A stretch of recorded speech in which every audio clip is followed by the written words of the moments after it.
You're listening to an Airwave Media Podcast. Refreshing wild cherry cola meets smooth cream. The treat you deserve. Pepsi Wild Cherry and Cream. Treat yourself. LinkedIn is pretty great at a lot of things, like helping you tap into the latest trends and insights in your field. We cannot stop your coworker from tapping her pencil. LinkedIn can help you find new jobs that align with your career goals. We cannot help you find the source of that weird smell in the office fridge. Ew. And while we can't stop your coworkers from bringing their hobbies into the office, LinkedIn can help you bring your career to the next level. LinkedIn is the network that works for you. Ishtar, a bearded goddess of sex and war from ancient Mesopotamia. She was hot-tempered with a lust for conquest, and her priestesses were transgender. Oya, Yoruba goddess of the wind, storms, lightning, tornadoes, thunder, commerce, and war. She rules the destruction that comes before positive change. Atalanta, fleet-footed huntress and heroine of ancient Greece who joined the Argonauts. She helped slay the Caledonian boar and refused to marry any man who couldn't beat her in a foot race. She also became a PDA lion. Itzpapalotl, a skeletal warrior goddess of the Aztec pantheon, sometimes depicted with butterfly wings lined with obsidian knives. This episode is part of our Women of Myth series, where we interview podcasters, authors, scholars, and more about the amazing women of world mythology. It's based on our book of the same name, Women of Myth, illustrated by the amazing Sarah Richard. It's available wherever books are sold, or go to ancienthistoryfangirl.com to find links to a bookstore near you. Love a monster.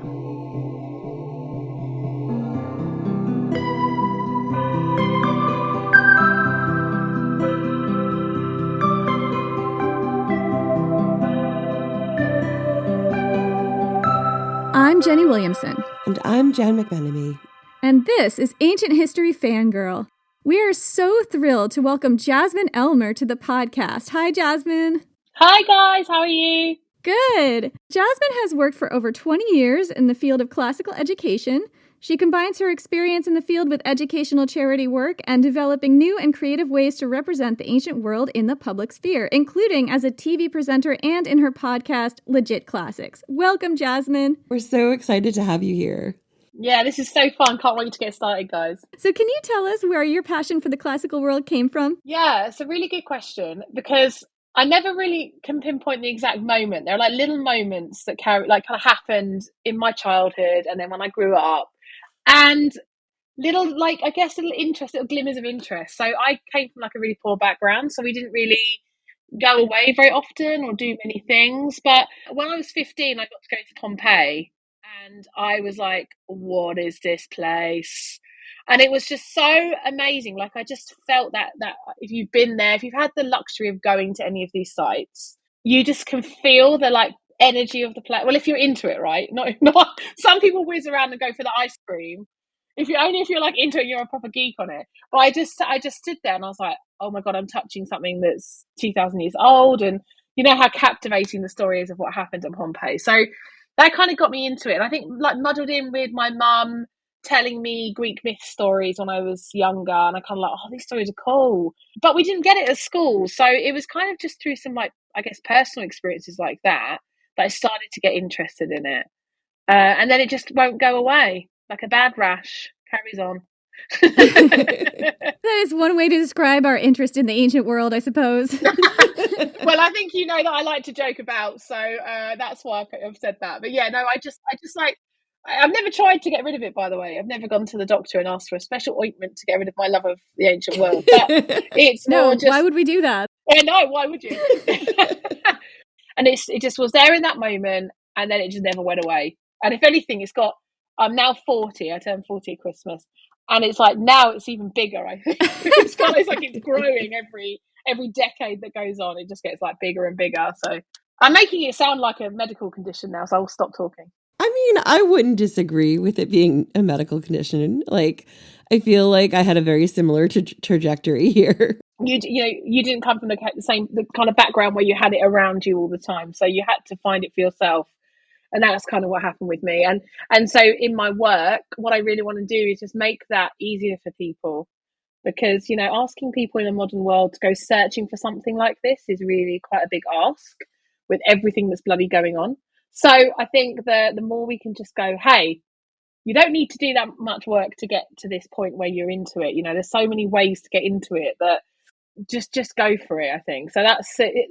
What I'm trying to say in a really long-winded way is the way I got into it still impacts me today. I still think about that a lot today, of that experience. And when I'm talking to people that don't know anything about it, don't know where to start, I think of that moment and think, well, what did that mean to me? And I can tap into that emotion to help me connect with other people. So, and I know you guys do the same thing. So Absolutely, yeah. Neither one of us, Jen and I have talked about this on the podcast many times. Neither one of us has a background in classics or history. We're both English majors, both have bachelor's degrees. We just really love it. I grew up in the States where, like, in my area at least, there just isn't a lot of ancient stuff. Like, I can't just walk out my door and find ancient ruins, you know, from thousands of years ago. I mean, there are places in the US where you can find that, but not where I was. is that thing in Nashville where you've got like the fake Parthenon or something? Isn't there, like, yeah? There are some Native American ruins that are quite old. That's not as easy to find or ubiquitous necessarily. Where I grew up in Vermont, there are a few stone ruins that might be ancient and that also might be colonial era root cellars or something. It's kind of a local mystery, but where I grew up, it is hard to find that stuff. I think that's that thing where we're so spoiled in Europe. We forget that we're so surrounded by this history in the UK, in mainland Europe. You forget what I'm actually trying to make the point that we're quite spoiled in Europe, is what I mean. It's kind of like we forget. From my perspective, a bit you are, yeah. But like, you know, I'm sure I was spoiled in other ways. So I've said this a few times. My grandfather was from Italy, and he was very much always trying to get me into the classical world. And when I was little, he tried teaching me Italian. And I think his proudest moment of me was when I told him I was going to take Latin in school, because my school, I went to just a normal American public school, and they happened to offer Latin as one of the choices. It was a really difficult language because nobody else speaks it, but my grandfather was so thrilled. I remember sitting there looking at these sort of like textbooks that would show me what the ancient Roman house looked like or the ancient Roman street, and just thinking, I'm never going to go to Italy because my family didn't have much money. I'm the oldest of three, and we didn't travel like that. You know, if we were going to have a family holiday, it would be to see other members of our family, maybe a few states over. So I never thought I would ever visit any of the places I was studying. I felt quite disconnected from it for a long time. And then weirdly, I married a British guy and did go to Pompeii and had the same feeling you had. Nice. I get it. It must be interesting for you as well, because it's part of your heritage. It's part of your personal heritage. So I don't have that in my family. And I'm talking about the classical world here, right, for a moment, because, you know, I've got other heritage that's different. But I think that might, I wonder how that is for you, right? Because you sort of know that somewhere down the line, probably Roman, possibly Greek. I love how Italians, when you go to Italy, the kind of way that Roman culture is so integrated into their modern life. I mean, first of all, so much of the way of life you can find the connection to from ancient Rome to modern Italian living. And what do I mean by that? Just kind of like the acknowledgement of ancestry and how important it is, and history, and kind of certain elements of the way of the Mediterranean way of life are very Roman. I'm not here saying that the Italians are going across Europe and making provinces out of everything. That's not what I'm saying. I hope not. No, they left that behind a while ago. But yeah, when I go there, like, I kind of think, I find that as a British person, because obviously we've got Roman stuff around us, modern Britain and Roman ruins, that's not the same. There's a disconnect. But when I go to Italy, I'm like, hey, you guys understand it, and you've even grown your cities, your communities around some of it, and they're very proud of it. And I kind of find that really beautiful. So when you go there, I think that's the other thing, because it feels like part of modern Italian living as well. So it's even brings it closer to you. So you might be listening to this thinking I'm obsessed with Italy, and you'd be right. I'm obsessed with Italy. I'm thinking about just retiring there, living in Tuscany, drinking the wine. I mean, the food alone is a great reason, but also amazing food, amazing wine, and ruins. Like, I don't know what else I would want. I'm so sad because lots of things have come out about my childhood, including we had a farm in like in the mountains up in a town above Naples, sort of not far from Pompeii. For like many generations, that was there for so long and eventually had to be sold, I think, in the 80s. Because nobody would go back and pay the taxes because you had to go back every year to pay the taxes. And I'm like, if you just waited 20 years, like... Oh my God, that's so annoying. Because I was about to suggest that we go and start our own, I don't know, classical school over there where we could just do our own thing, like a weird commune. I mean, it would have been the perfect commune place. It was just up high in the hills, so many acres, lots of drunk chickens. That's another story. Drunk chickens? Well, that's been a fun podcast. I'm going now. Let's leave it there because I'm off to plan my time in Italy. I think the other thing I just wanted to add is my grandfather was so proud of his heritage and so proud of everything stemming from the classical world. When he came to America as an immigrant, like that heritage is there. It's present in the DNA of Americans, but it's also so different and removed. And I think that was one of the things that he struggled with. I wish he was still around because all the work we've done in this podcast, he would both love and hate because we are quite feminist. And, you know, we're talking about a man who would be in his 90s. We are two women talking, I mean. But also what I would love to do is just interrogate what he learned about classics when he was growing up and how that's changed in the past, 90 years, what it looks like from someone who grew up during, the era of Mussolini when things were quite different in a really rural environment. Yeah, and the Mussolini thing's really interesting because there's so much of a resurrection of Roman iconography and kind of connection with the regime. But it's interesting what you say about kind of what it might feel like to come over to the US as an immigrant, an Italian immigrant, and have that experience there. That's a really fascinating point. And not something I have. And obviously, Britain has a similar thing. Like both my parents were immigrants, for example. But I think for the States, it has obviously a slightly different story to it. So, yeah, interesting. So, Jasmine, your profiles mentioned that your experience with classics came when you attended university. And what was it like to be introduced to these stories, and what myth or historical facts made you fall in love with the subject in a more professional sense, made you want to dedicate your life to it, I suppose? I mean, you're right. I began anything ancient at 18. So I had like no clue. I now see that was a completely insane choice. I had cojones, and I think you will understand that word very, very well in America. So I was like, right. I was like, I'm just going to do this. So yes, I did it. I was like, right, let me do it. And I picked something called Ancient World Studies, and I went to University College London. So it was a really well-known school for ancient stuff in general, not just classics. So I did kind of all of it. I sort of flirted with the whole lot, is what I'm saying. So in that sense, I guess it was loads of little pockets of things. But the commonality, I think, was I ended up increasingly picking courses from the Institute of Archaeology. That links back to, I guess, that feeling in Pompeii, right? Because that was only like 3 years before at that point. And so it was all the kind of tangible things that you can get through archaeology. So I loved, less so like looking at buildings. I was never quite into the buildings, but I loved the idea of artifacts, especially like artifacts found in a domestic setting or things that like regular folk had. Or crazy stuff like, votive offerings or things that, kind of had like, curse tablets that were just really odd. They had like a magic, like made up languages and odd things. So I loved all of that. And I ended up doing a lot more of the archaeology. I would say like 50% of my degree, or maybe a bit more, is archaeological based. And then the rest of it was language. I'll be honest. So I didn't want to do an ancient language. I sort of freaked out. It didn't have a good reputation when I was at school. I did French at school, and my mum was like multilingual, so I have very good like ability with language. But I was just like, nah, not doing that. And so when they said you had to learn an ancient language, they said you got to do Latin or Greek. I only picked Latin because I was like, same alphabet, that's going to be easier. I just did that. What I didn't know is when I started doing it, how much I'd love it. And it's because of the puzzle element, right? I loved how logical it was, and this kind of puzzling, like kind of, how does this fit together? And that was really new to me because I was used to kind of asking for, je voudrais un culo de tomate or something instead. And I was like, this is something that I kind of like to get into. So although I said the archaeology, it was quite nice having these new experiences too, and having a mixture of all of them. And I think that's affected my work today because rarely do I stick in one discipline. I'm all over the place with my disciplines. So every time I write something, talk about something, whatever it is, I always weave together those disciplines to give a full picture. That's what we do. I know everyone who does ancient stuff. You don't just go, I'm only going to look at this.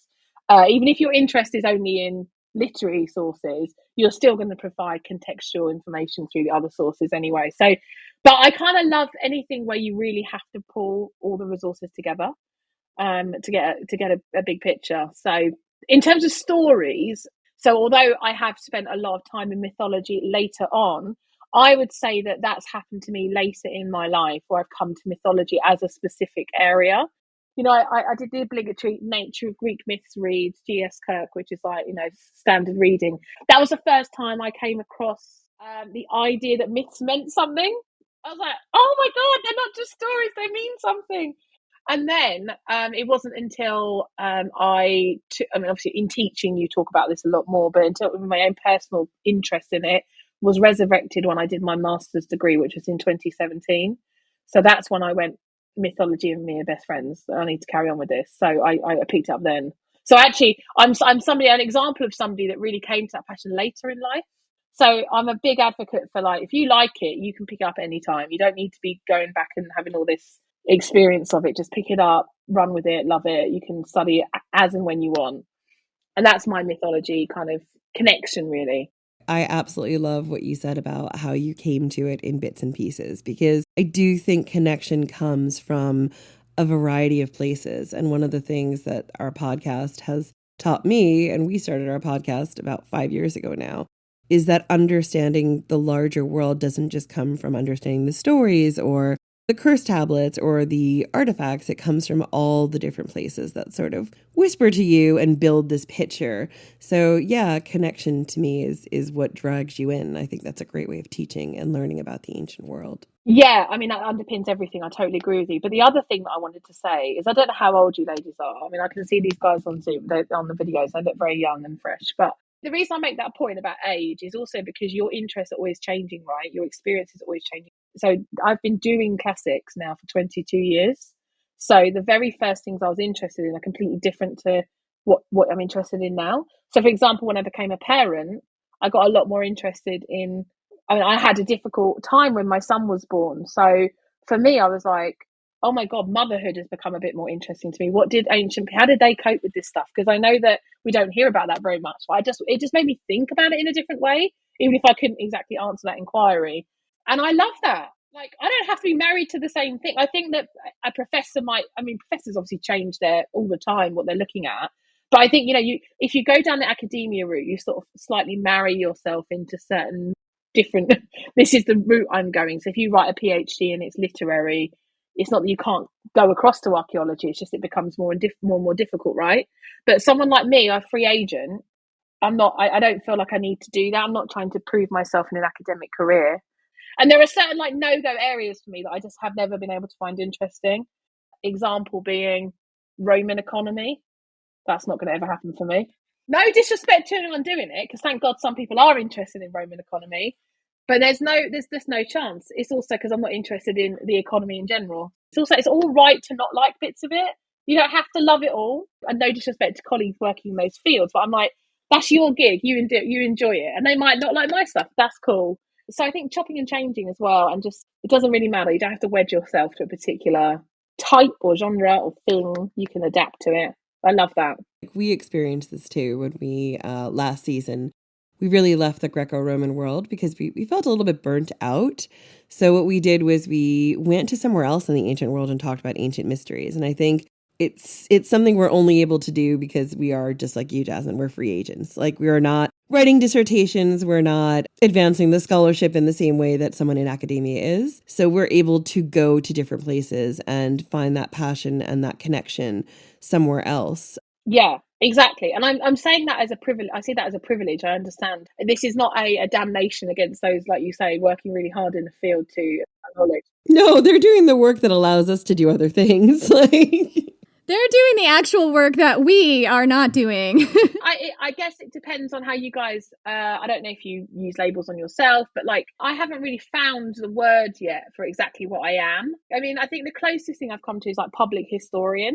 but only because that label exists already. It doesn't still quite fit, because I'm also mega creative. Like, I'm about to launch my own classics brand, which we can talk about in a bit. But it's like a mashup of education, advocating for things, but being really creative. And like you guys out in your pod as well, like it's a really creative industry, and writing, really creative. So I don't really know what I am. I don't know what to call it, the thing that we are. And I think it's because it's quite new, the thing that we're doing, all of, as a collective group of individuals that are working in these areas. It's quite a new thing. You've been an educator for 20 years in lots of different schools, right? And I know accessibility is a big passion of yours. What do you think needs to be done in the education world, or perhaps more broadly, to make the classics accessible to more people? This is actually a super complex answer, and so I'm going to try and just give broad strokes, because it's very detailed. And the reason I kind of preface with that is because it matters what context you're in. We can't just have like a slapdash approach, and this is what we're going to do, everyone, because this is going to be a massive shock to people. All people are different. We can't just go, right, let's just make everyone do Latin at school because that'll be fine. That just doesn't make any sense. So this is why it's very complex, because in the educational setting, if we begin there, because let's be real, that's where a lot of people, if they have the opportunity, start their relationship with any subject. Let's not worry about classics for a moment, but that's where you learn to like something, right? Like my son, he's 6. Annoyingly, he's hardcore down the science route at the moment. And how does he know he loves that? I mean, because first of all, because his dad is science, so maybe that's what it is. But it's also because he's experiencing these subjects in school, and he's learning that he enjoys that kind of thinking. So that's one of the things we need to get kids actually having a chance with it. In the UK, that is part of the primary school curriculum, elementary school curriculum. But it's a bit kind of wishy-washy. Not every school has to do it. It's not for very long. It's not embedded. So that's the first thing. We need to give as many kids as much chance to experience it. And I don't mean just chuck it on for something. We have this thing like where they might put it on for enrichment, like, oh, let's get some smart kids to look at the Romans. Absolutely not. That's not what I'm about. So that's the first thing. And I think as that evolves out of, the school setting, or, throughout school, we need to be changing our approach then to how we do it. So again, depending on the demographic or the individual that's learning it, the approach needs to change. So that's quite difficult for schools, right? Because obviously they're beholden to qualifications. So the people that make the qualifications have a lot of power, so they need to kind of be in on this gig as well. But I think if you're just a teacher and you're thinking, how can I adapt this material? You're someone in the educational context, what can I do? That is where making it relevant is the most important thing you can do. In all my years of teaching, and I'm very proud to say that I was very focused on making sure my students enjoyed it, number one. And it's like, how are they going to enjoy it? Because let's be real, what you enjoyed at school, you carried on with. So what it's about is about like how you're going to engage young people, and young people increasingly in the modern world as well need you to show them what the why. So everything has to be led with the why. You can't start a lesson and go, hey, I'm going to talk about Julius Caesar. Who cares? Like, especially if you don't know who the guy is, right? I don't care. I don't really fancy chatting about that guy. Who is he? Oh, he's going to be so mad to hear you say that. He's listening right now. Let's be real. None of the ancients would have liked me, because I'm too much. I'm a woman and I speak really loudly and I don't let people talk crap. So they're going to hate me. We're all women talking. They wouldn't listen to this podcast anyhow. You know what? I would say you have a shot with Julius Caesar, because he did like powerful women. He wanted to be with powerful women. And use his connections to powerful women to advantage, let's be clear. Absolutely. He was an absolute slippery snake, but he'd let you talk. Unless we uncover some kind of evidence that Julius Caesar looked exactly like Henry Cavill, I'm probably not interested. Spoiler, he did not look like Henry Cavill. I just think we need to also be encouraging just adults. So I have met so many people in my life. I'm sure you will have as well, where the story is, I kind of love all this stuff, but I don't know where to start. I don't know how to find the stuff. I don't know or also this kind of like, there's a fear that I think comes with this concept that classics is an elitist subject. And so if I need to be so clever to do it, and now I'm doubting myself. And that's especially true of languages, of course. And so I think adults come with like a bit of an emotional baggage attached to it. And when I've met these adults and they're like, I mean, I can think, I'm not going to name this person because it's not fair, but I think of somebody that I know really, really well who is just a regular adult doing their life, no connection to classics, really wants to learn, but just doesn't know how to do it. And this sort of has a bit of a fear. And I think that's where us talking about that and acknowledging that, because that is something our subject has created. We haven't created it, but it is a reality. So I think we have to be real about that, and we have to expose that a little bit for people and go, we know that's there. And also, you know, that thread of the why continues there as well, doesn't it? That's another reason why a lot of the stuff I do has a bit of humor in, because it's just, that's how I am anyway. So I can't really turn it off, to be honest. But also, I just think that helps break down the barrier of elitism, because when you have, let's be honest, you've sat in front of these individuals. I'm again, no naming anyone, but when you summon up an image of a classicist in your head, you've probably got a certain image that you're thinking of. And so that, you know, if we think that, and I happen to know, know a lot of classicists in this country, especially, and they're very diverse, but actually in reality, there is this dominating, you know, type of individual. So if we think that, can you imagine what it's like from the outside? So these are all the things I want to do. So it's kind of like how teaching it more, how we're teaching it, leading with the why, and, you know, kind of when we're talking to people, really acknowledge like openly the problems with our subject and do our best to change it, which is what you're doing with your work and what I'm doing with my work.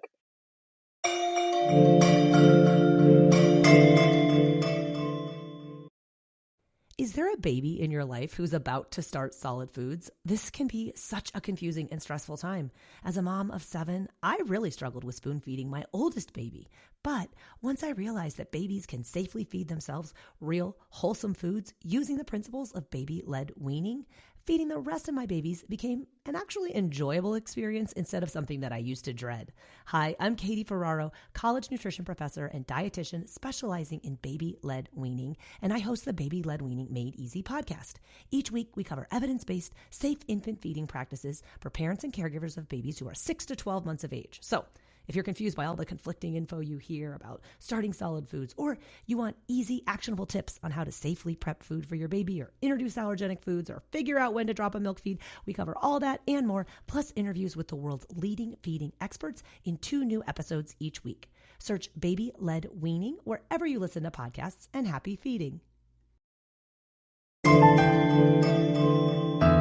I really connect to that because I think that there absolutely is somebody you think of when you think of who a classicist is. That's probably a white man who comes from a wealthy background. And if you are non-white, if you're a woman, if you're queer, if you come from a working class background, it's not only that you are presenting a different picture of what a classicist can look like, but you're also coming at it from a different mindset where you are interested in different things. So you're going to go after different stories. So we don't just get the stories of rich white men in the classics. We get other stories because there are those other stories out there. And I also want to add, because I always add this, if you're coming at it from a neurodiverse background where you are dyslexic like I am, or you're ADHD, a lot of times you see these as subjects where they require an intense amount of hyperfocus that is sometimes daunting.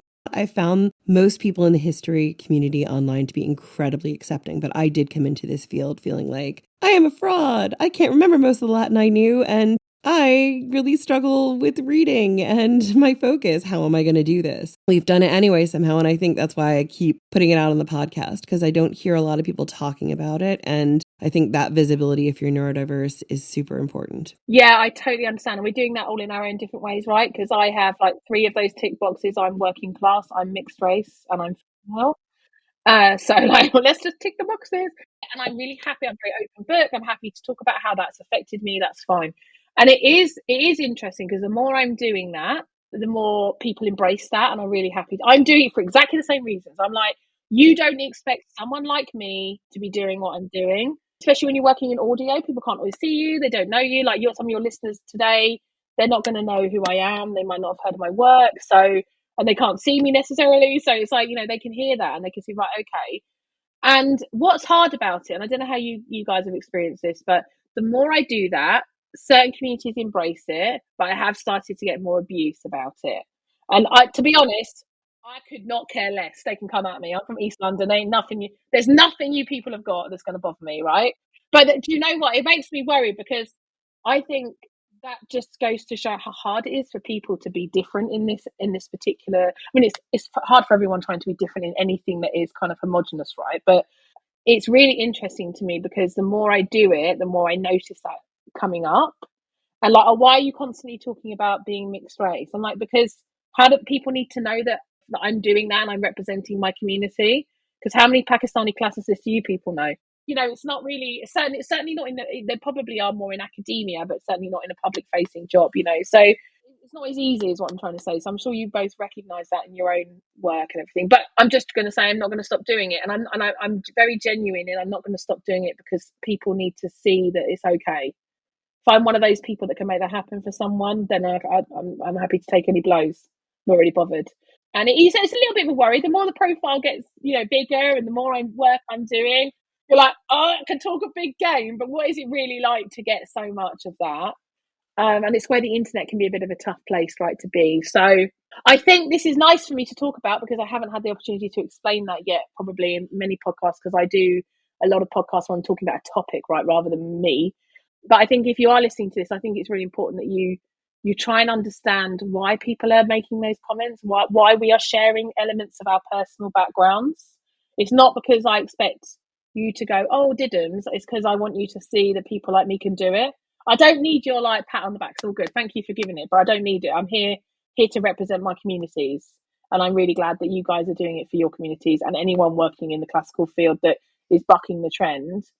The more you speak up about who you are and have the confidence to do that, the more you're going to make the change that we need to desperately make in this subject. Jen and I just wrote a book, Women of Myth, and we were chatting with you online in some capacity, and you had mentioned that you also were writing a book about women in world mythology, and we were super interested to hear about what your book was about and how you were going to tackle it, because we're really interested in this subject. So would you like to tell us about that project and how you're approaching it and your vision for your book? Absolutely. So it's in its infancy, so that's my little immediate caveat, because obviously some things I haven't got a clue about. If you're sitting there thinking that all authors know what they're writing about, that's a bit of a fallacy. All right, I have a direction. Okay, so what I wanted to do, I'll begin with like the general and move into the topic, but I really wanted to do something that was cross-cultural. So because my interests are really diverse, as I hope I've explained, I was like, I really want to look at a theme across different cultures. I'm big into feminist takes on things, but obviously, and I know you guys will agree, but like, you know, making sure it's not overtly feminist, so you come away from the realities of what you're looking at. So I wanted to have a feminist take on something. And then I read some really interesting articles about a few different goddesses. And I thought, okay, goddesses feel like a really interesting space for me to explore these concepts. So I wanted it to be diverse because part of it is it's going to be, the general theme will be an examination of feminine qualities in goddesses with a view to kind of subverting all of that. Because when you look at ancient cultures, and I'm generalizing here, and this is where I promise the book will be better than this, but it's already pretty good. I mean, I know, exactly. I'm like, where can I pre-order? I need to write it first. So I wanted to spotlight different cultures, and hopefully cultures that some of us recognize and are more familiar with, but also ones that we aren't familiar with. I mean, specifically here in the West. So you're going to kind of get a whistle-stop tour. And the idea is that we look at goddesses in each of their individual cultural contexts. That's really important to point out. So there'll be different chapters on different goddesses from different cultures with the context provided. And it's kind of an exploration of their mythology, but also that, you know, kind of, like I said, the historical context, the archaeological context too, to kind of get us to look at that goddess through the eyes of the people of the time. So that's really important. And to really just go, whole feminine, masculine dichotomy thing that's been going on, is that really a thing? And it's like, when you look at it in this way, and, you know, what's so fascinating about the research so far is there's so many interesting goddesses where those edges between what we perceive as masculine and feminine are very blurred. This is basically like any gender can read this book. This is about qualities and about smashing down those very, very firm boundaries that we have inherited today through the context of the goddess. So what I found is people have worked in this space, and there are lots of really fantastic books that work on a goddess or a certain small group of goddesses, but it's pretty bold to go across a number of goddesses from different cultures and There are books that exist that do that, but perhaps they're not as up to date. So it's a very new take on these things. I only do big bold things, so I'm obviously slightly terrified about it, but I'm loving it. I'm loving it because it's also tapping into my interest in different cultures, and it's a real academic challenge that I'm really enjoying. So watch this space. I can't say much more about it at the moment in terms of what it's called because I have a working title for it, which I think it will be, but I can't really say what that is at the moment. And I can't tell you when it'll be out or the publisher or anything at the moment. So I'll just give me a bit of time and then I can update people later. Is there a feminine figure, a goddess that you have discovered throughout your research so far that you didn't know about before and that you're really excited about telling the world about? Yeah, for sure. Like the goddess Inanna or Ishtar, which I know she's in your book as well. For me, I focus on Inanna because what I didn't want to do, again, there is, as you will know from your own book and research, there is such a kind of confusion about these goddesses and their individual cults and kind of where does one start and one end, the conflation of the two. And that was quite murky. And obviously, this is because it won't shock anyone. This is an accessible book for the general public. So it's not that I won't acknowledge that. I didn't want to get into that. So I thought easier to look at the Sumerian context only. So looking at her has been really, really, really fascinating. And I had I would say, a kind of surface level understanding of Sumerian culture before I went into it. But it was quite new to me. I mean, as a figure, she fascinates me because, here we are looking at the very earliest known civilizations. And, the whole concept of gender is so much more blurred than we think it is. And it's a very surprising exploration of a very, very ancient culture. And it did things that I didn't quite fully expect it would do. And you'll have to read the book to know what I mean. But what I really love about her is just, what she symbolizes and all of the different qualities that she, kind of has are so interesting to us in terms of breaking down this kind of gender terms of feminine and masculine. The particular fact that I love is that she had these priests that were part of her worship called the Gala. They are gender neutral in that respect, in many respects, feminine, masculine, different genders. So I kind of loved that it's not just something that you can, analyze. It's actually physically happening in the ritual around her worship as well. So the Gala are really, really fascinating. So I just love that. And then next minute I'll be onto another culture. Then that'll be that chapter done and I'll be onto another culture. So I love all this work that's going on in this space at the moment. There's quite a lot of people that are writing in this way, and I really love it. I think it's really powerful. I completely agree, and I also find this fascinating. We covered Ishtar, who is, I guess the Akkadian version of this. They really did combine Sumerian and Akkadian traditions with the Enheduanna hymns, and a lot of that was really gender non-conforming as well. So we really went with that with our portrayal of Ishtar, which is not how we usually see her portrayed, right? Exactly. And that's where there's a bit of complexity, isn't there, in terms of the evidence and how you're going to look at the evidence because of the dating of all of this. But whatever you look at it, depending if you're going to allow the conflation, what you're going to do. And I think that would just surprise people. We're talking about ancient Iraq in terms of location. What dominates our mind is the strong feeling of classical patriarchy, especially in the West. When we think ancient, we think of that. I'm not saying that didn't exist. I am. But I'm trying to look at the boundaries, the peripheries, the edges, the things that show you that actually it's not quite as rigid as that. Because, people kick against patriarchy, shock horror. How do they do that? And often in the worship of goddess, we get that. We get people, owning that space and allowing, kind of letting, I'm trying to say, it feels like letting the belt out after a big meal or whatever, but allowing yourself some space to expand into your own identity. And that's why the goddesses thing is because it's a sacred space. So there's a protection element right there when you're dealing with sacred spaces. So I'm excited for the ones to come. I've got quite a few that are going to be completely brand new cultures to me. I know very little about. So that's going to be really, really cool because I'm going to be in the library forever. Sounds like an ideal Saturday night. I know. I'm talking to the right people when we talk about being in a library. It's like, I get to be in a library. I do think that the worship, the sacred worship of goddesses and even some gods, Dionysus is the one who pops to mind because he's always in my mind. It does show a lot of subversion of, the patriarchy because there were certain elements that goddesses had in particular. I mean, Artemis, we did a whole episode on her. It was such a fascinating ball of contradictions. Dionysus is a ball of contradictions. Aphrodite. I'm just thinking Greco-Roman at the moment, but outside of that, there are many like Atargatis and so many goddesses who come from rigid patriarchal cultures and did other things. Huidica is another fascinating one as well. She's super fascinating. So yeah, I think looking into the worship of goddesses does tell you a lot about the culture and how they functioned, how rigid the patriarchy was, and where the sort of release valve was for the patriarchy sometimes. Yeah, that's interesting. It's interesting that you say that, because obviously I'm at the beginning of my feelings about this. But in some ways so far, I don't think I would say it's a reflection of societal views of patriarchy. I would say it's a safer space for people to kind of subvert that. So what I found so far is that like Sumerian culture is a patriarchal culture still, but within the worship of goddesses, I mean, it's not just here. There are some really cool things about potentially how Sumerian women lived, regular Sumerian women. But I'm less about, I don't know if this is what you were saying, so do just say if I've got this wrong from what you were saying, but I'm less about looking at the goddess. It's a kind of mirror. What you're describing, I think, is a mirror theory where you're kind of looking at how goddesses relate to what's going on in culture, and that's a valid way to look at it. But I'm sort of doing the opposite in some ways. I'm sort of suggesting that these are sacred spaces, but importantly, regular people are part of those sacred spaces, and those people are also part of culture, right, of society.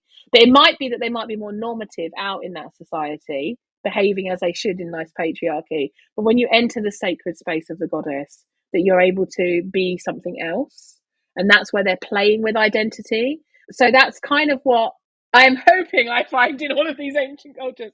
Yeah, I think that there's a real thread that we found because we did a whole series on our podcast about gender nonconforming people in mythology and history, specifically in the classical world. What I found, I'm sure, Jen, you could corroborate this, is that frequently being gender nonconforming was a province of the gods and the goddesses. That was a quality of gods. Yeah, but because they're non-human and they can behave in certain different, more kind of fluid ways than what we can as what has been imposed on us as human beings. So I get that. Yeah, it's like a certain space. Yeah, so that's really interesting.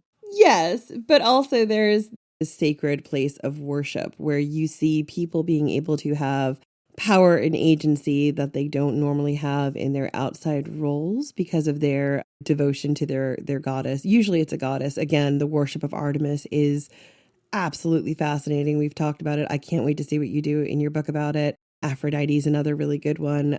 Inanna and Ishtar. But there are certain things, Hestia is another one, where people who may live in a strict patriarchal society get certain, I don't want to say benefits, but they get certain privileges as a result of being in service to a goddess. Yeah, absolutely. I guess it's interesting because we can equate this to people's feelings today about gender. I don't know. I don't know enough about states and what you have in your media narrative about this, but I know much more about in the UK. And for me, it's about I think that when you speak to people and they're thinking about what are the barriers for them feeling like they can have their own identity, their own gender identity, and it's always around safety, creating safety, and when they feel like they're in a safe space that they can explain if they don't want to, whatever, but just be themselves.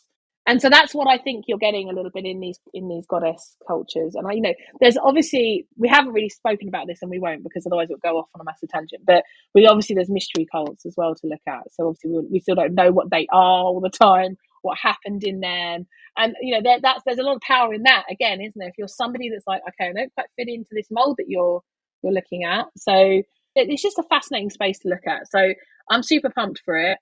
And slightly daunted by the prospect of writing my first book, but I'm going to get it done because that's what I do. But I'm loving it, and I really hope for people when they read it. The whole point again is I want it to be relatable and empowering for people. So there will be some elements in it. There may be some myth retelling elements to it. I'm still working on what kind of format I want it to have. So hopefully it will also be in that way a bit emotive and relate to people rather than just bog standard history book of information. Absolutely. It sounds like such a fascinating project and really aligned with our interests as well. So I really can't wait to see what you do with it.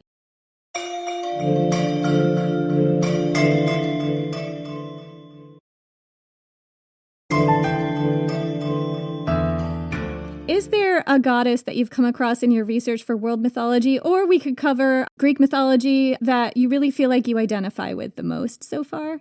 Probably Athena. Ooh. Bold choice.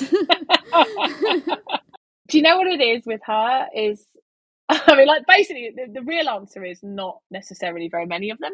And maybe that says a little bit about my own background and how I feel about my own identity. I'm like, eh. But I think the reason I quite like Athena, well, there's a few things that I like about her, but the kind of qualities that she has, I guess the things that she, her kind of areas of influence are really kind of hardcore things, wisdom. I like that. Take a bit of that. Kind of the war, but the cool bit of the strategy of war, the intelligence side, not just hacking people to death. We'll leave that to Aries. And I think that there's something about her that is this, again, people might disagree with this, but there is such a massive, powerful force in her in these areas. But it can actually be quite underplayed or misunderstood or kind of maligned or presented as vengeful at times, and just kind of like, nah, that's what she is. Her domains are really powerful domains. This is not anyone going, I'm not violent. I'm not going around wanting to start wars with people. But I think, like having wisdom as in a female goddess is quite a big thing. So I've always quite admired her for that in some ways. And I just get a kick-ass vibe from her. I've just always had a bit of a kick-ass vibe from her. Like, she doesn't take any rubbish, you know what I mean? There's a sort of empowerment in her that I quite enjoy. But it's quite a hard question because I just feel like I want to chop up loads of them and make a new one that would properly fit what I think I am. I think that's fair. I feel similarly. If someone asked me, it depends on the day and what I'm feeling like. I guess if Jen asked me what goddess I most identify with, depending on how cute my outfit is and how great my makeup is, I might say Aphrodite. I might say Dionysus. I don't know. I think for me, like, as well, I think I'm going to have, if I went to world mythology rather than classical for a moment, I think I'm about to find her in this book. I think I'm going to find one that I'm like, there you go. I've got a feeling, because already Inanna's up there with, like, I'm like, yes, Inanna, I'm up for that. But I think this is the thing about saying it, because I'm mixed race as well. Like, I want to see, like, I'm going to be exploring Indian goddesses, for example, which is my my ancestry, and I think that's going to be really fascinating for me, because, like you were saying, Jen, with your Italian heritage, and you feel a little bit of that in your blood. Like, I haven't really explored, like, South Asian cultures before, only again in a sort of more superficial way. So that's going to be really interesting how I feel about that one, because that's going to speak to me personally and my identity and my culture. So I wonder if that will feel more powerful to me, easier for me to make that connection. Absolutely. And there's such rich territory there too. Are there any monsters that are sort of coded female in world mythology or Greek mythology that are your favorite, and why? And I use the word monsters in quotation marks because I almost always come down on the side of the monster. That's probably my main specialism, is monster myth anyway. So that's what I wrote my MA dissertation on. I do a lot of work in that space now. I can't get past the image of what I always choose. So I need to really have an intellectual thought. I really need to go and have a little chat with myself, because I always pick the chimera. I love the chimera. But the reason I suddenly need to have a little word with myself is because the first reason I pick it says a lot about who I am, is I just find the goat so hilarious that I can't pick anything else. Remind me what a chimera is. It's a goat head. Yeah, and it's lion and snake tails. So it's kind of like this odd mashup of stuff. My MA thesis was on the chimera, so I did a lot of work on the chimera as well. It's just, I should have a much more intelligent answer, but I'm like, the goat is so funny, I need to laugh. So I was on the pod the other day talking about this, and I was just like, the goat is just so hilarious. So but there are some more serious reasons why I love, because I love the symbolism of the chimera, because not to sort of slightly pun intended, is multifaceted. There's lots of elements of the chimera that are really interesting. So each of those animals symbolizes something. The grouping of the animals symbolizes something. I'm big into when monsters relate to the landscape. So that's what a lot of my work was on. So the chimera has a really interesting background in the literary sources that relate her to areas of Turkey that are volcanic. So you kind of have a really interesting connection to the landscape there. So I love rationalization of myth, and monsters are a really cool way to look at that, because there's quite a rich background there, rich source material. That's what I was trying to say. But the chimera, I just think she's fascinating. And I think what's also fascinating is like when you look at the iconography, you get this kind of opposition, this juxtaposition of the chimera with Pegasus as a male, figure. Is the chimera female? Almost certainly yes. That is the overwhelming feeling about the gender of the chimera. But what you get this kind of really interesting composition on artwork of the fight between the chimera. I know it's Bellerophon, but we're just talking over there. The chimera and Pegasus, which is again a bit of a sort of male-female combative thing. And I think female monsters are all fascinating for billions of reasons. But I think the one thing that I find really interesting is why they're extra scary often in ancient cultures, and usually related to the fact that they have the ability to procreate, and we could have more scary monsters. I find that really, really particularly interesting. Monsters are brilliant because they mean so much more, don't they, than what you see on the surface. Oh, yeah. We had a monster section in our book, and the monster section was really interesting. It's just like the qualities that different people would choose to assign to monsters and why those qualities were quote unquote monstrous was an interesting thought to us, especially when you're talking female monsters. Did you have the lamia in there? I haven't looked at it yet. Did you have the lamia in the book? No, we couldn't. But I was going to say the lamia and the embusa are two of my favorites. Yeah, we covered the lamia from a Greek myth perspective and maybe a Mesopotamian myth perspective in an episode we did on ancient vampires. And she also crops up when you study Lilith because there are some translations of the Bible that call her Lamia. And the chimera just made me think of the embusa again because she's got that leg of brass and a leg of an ass or a donkey. And you're just like, you think she's a lady, but she's a vampire, sort of. It's just I always have this image of this, like, I'm going to say it's a bloke. And he's just sitting by a river one day, and he goes, "I'm going to make up a monster, and I'm going to put." It just feels like a long joke that went too far sometimes, because ultimately these are made up stories, right? So someone at some point, this tradition had to begin with someone telling this story of this individual, this monster, this whatever it is. Obviously, I get that they're inherited from different cultures sometimes, so you might have to go back further into other cultures. But at some point, someone just sat around a fire and go, "I got one. Here's this crazy creature." And I just want to meet that guy. Or it could be a woman, of course, but I just want to meet that person that did that and just go, "Do you know what's going on now?" Thousands of years later, I'm writing MA thesis on this. People write books about it. People are talking about it, analysing it, its symbolism. I think it later obviously gets its symbolism. I don't think it does in the original bit. But anyway, it's just really interesting, isn't it? Because ultimately, they are creations of the mind. There is a common thread of women with sort of lower halves that are deer, horse, donkeys, camel. It seems to go across a lot of different cultures. So I don't know if you'll find that in your research, but like as we were finishing the book, I was like, that's another one with a lower half that is sort of ungulate. The lower half is an ungulate is a thing. Ungulate, yeah, hooved. That's really interesting. I wonder if that's because a lot of that part of the body is concealed.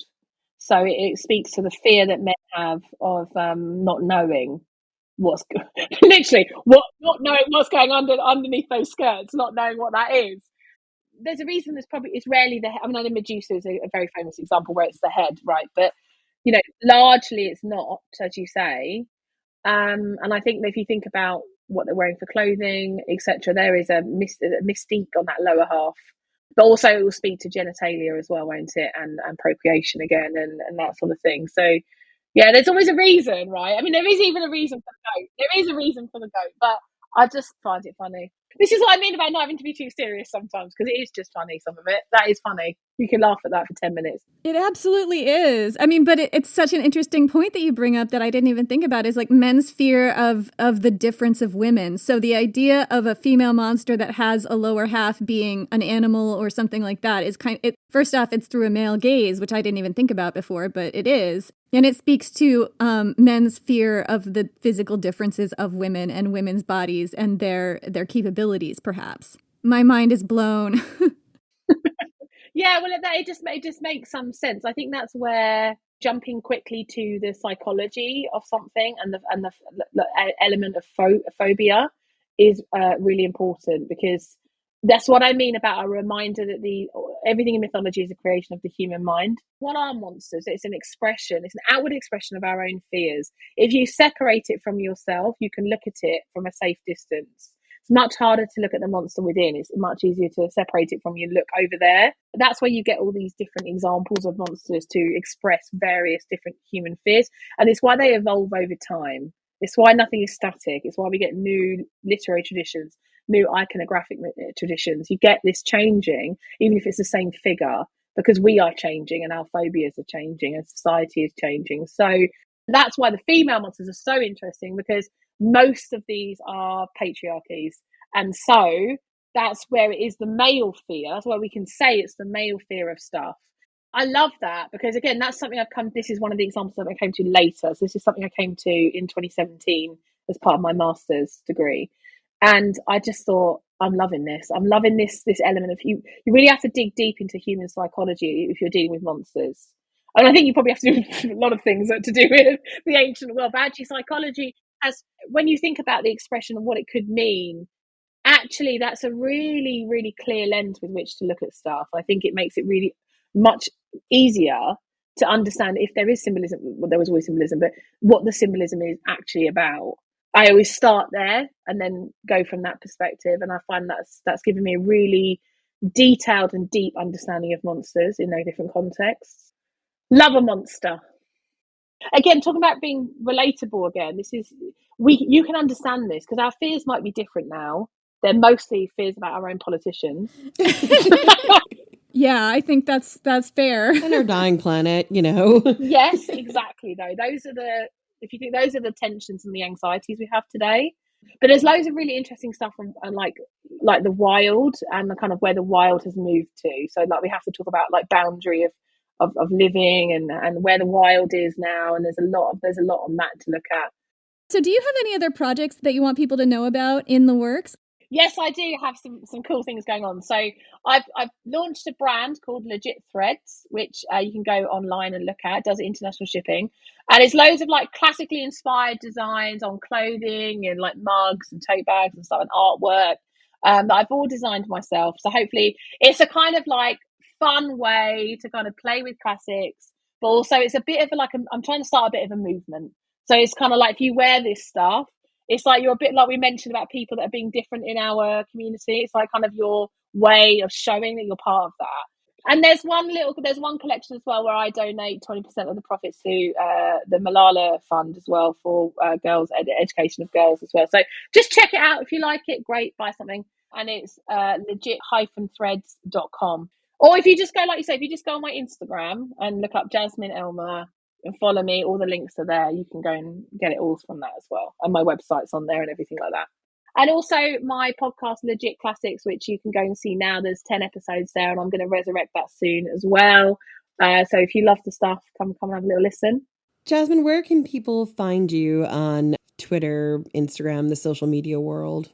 So I'm on Instagram as Jasmine Elmer. You can find me there. And I'm also on Twitter as Jasmine Elmer. Easy peasy. And I have a website, which is jasmineelmer.co.uk. Nice and easy. If you just chuck my name into Google, it'll come up. And then also there you can find links to my website for my brand, Legit Threads, or just put Legit Threads, legit-threads.com if you need to go to it. Fantastic. Thank you so much for coming on the show. This has been amazing. I've had a fantastic time, girls. Thank you so much. Thank you, and thank you all for listening, and we will see you next week.